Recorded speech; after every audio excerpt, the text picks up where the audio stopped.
In the mid-1970s, Italy was the beating heart of the motorcycle world. Ducati was redefining racing performance, Laverda was building machines for the fearless, and Moto Guzzi, Italy's oldest motorcycle manufacturer, was determined to prove it could match or even surpass them all. That's when the Moto Guzzi Le Mans was born, a bike that would challenge Ducati's dominance and etch its name into the history books as one of the greatest sport bikes of its era. The Le Mans wasn't just another Italian motorcycle. It was a statement of intent from a brand known for reliability and endurance, now stepping boldly into the world of high-speed, high-performance racing machines.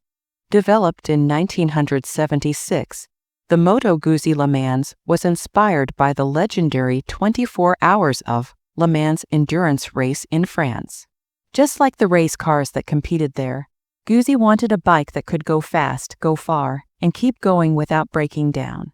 And that's exactly what they built, a machine that blended Italian craftsmanship, race-inspired engineering, and unapologetic style into one unforgettable motorcycle at the heart of the Moto Guzzi Le Mans was its iconic 90-degree transverse V-twin engine mounted across the frame, a setup that looked unconventional but delivered incredible balance and torque. The first Le Mans, the 850 Le Mans, packed a 844cc air-cooled engine producing around 80 horsepower, impressive numbers for the mid-1970s. But what made this bike special wasn't just the power. It was the character of that engine. When you fired it up, the bike would gently rock to the side, a signature trait of Guzzi's transverse layout. Twist the throttle, and you'd feel a wave of torque rush through the chassis, propelling the bike forward with raw, mechanical intensity. Moto Guzzi engineers designed the engine with shaft drive instead of a traditional chain, giving the Le Mans incredible durability and smooth power delivery. It was the kind of machine you could ride hard for hours, and it would never complain.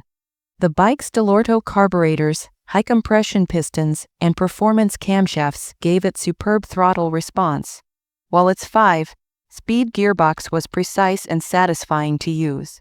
In an era when many bikes were either fast but fragile or reliable but boring, the Moto Guzzi Le Mans managed to be both thrilling and dependable, a rare combination that won riders' hearts. If there's one thing Italy has always done better than anyone, it's design, and the Moto Guzzi Le Mans is living proof. The bike looked like it was built for speed, even when standing still. The sharp nose fairing, the sleek fuel tank, and the slim tail section gave it a race-ready silhouette. Its minimal bodywork was aerodynamically inspired, with clean lines and an aggressive stance that set it apart from other motorcycles of the era. Painted in its signature bright red with black accents, the Le Mans looked like a rolling piece of art. But every curve and angle served a purpose: aerodynamics, comfort, and control. Moto Guzzi paid close attention to rider ergonomics. The low clip on handlebars, rear, set foot pegs, and slightly forward, leaning posture made it feel like a true race bike for the road. Even the small details, like the sculpted seat, polished aluminum wheels, and twin exhaust pipes, reflected Italian craftsmanship at its finest. The Le Mans wasn't designed by committee or marketing teams. It was built by engineers and racers who loved motorcycles. You could see it, feel it, and hear it in every ride. When the Moto Guzzi Le Mans hit the road, it quickly earned a reputation as a rider's motorcycle. It wasn't the most powerful bike in its class, but its balance, stability, and torque made it an absolute joy to ride. With a top speed of around 130 mph, 110 km/h, and a 0-60 mph time under 4.5 seconds, it was more than capable of keeping up with Ducati's 900 SS and in many cases outlasting it. The Tonti frame, designed by legendary engineer Lino Tonti, was the real secret weapon. It gave the Le Mans incredible rigidity and cornering stability, even at high speeds, combined with the bike's low center of gravity and long wheelbase. The result was a machine that felt planted, predictable, and unshakably confident through the bends.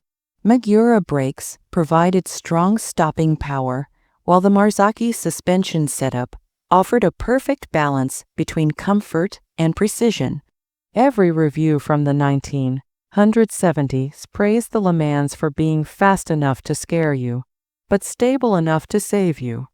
It wasn't just a fast bike, it was a rider's weapon, a tool for those who appreciated finesse and control over brute horsepower. It wasn't just Italian flair, it was Italian engineering mastery. The success of the original Le Mans 850 in 1976 was just the beginning. Moto Guzzi followed it up with a series of evolutions, each one refining the formula while keeping its soul intact. The Le Mans Roman II 1978 added better aerodynamics and improved brakes, while the Le Mans Roman III 1981 featured a refined engine and upgraded electronics.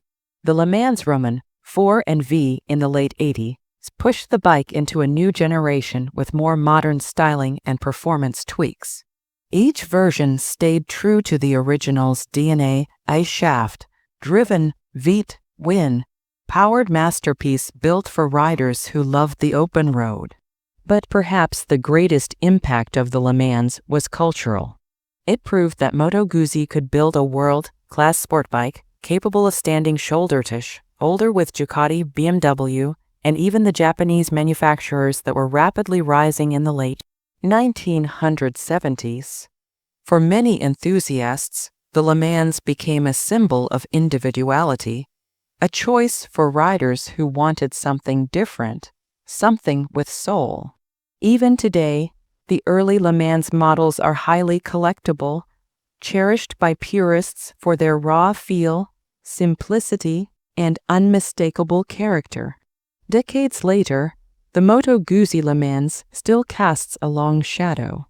Its DNA can be seen in modern Guzzi bikes like the V7, V100 Mandello, and V85 TT machines that continue the brand's legacy of blending tradition with innovation. The transverse V-twin layout remains a Moto Guzzi trademark, reminding the world that true performance doesn't always come from the biggest numbers. It comes from balance, feel, and connection. The Le Mans was never about being the fastest bike on the planet. It was about emotion, the way the engine pulsed beneath you, the sound of the exhaust echoing off mountain roads, and the sense of pride in riding something hand-built in Italy with passion and purpose. It was a bike that made you feel alive. Every gear change, every lean, every stretch of tarmac became an experience. In a world where technology dominates motorcycles, the Moto Guzzi Le Mans remains a timeless reminder of a pure era when engineering met art, and every ride was a conversation between man and machine. The Le Mans may have started as a challenger to Ducati, but in the end, it became a legend all its own. Fire.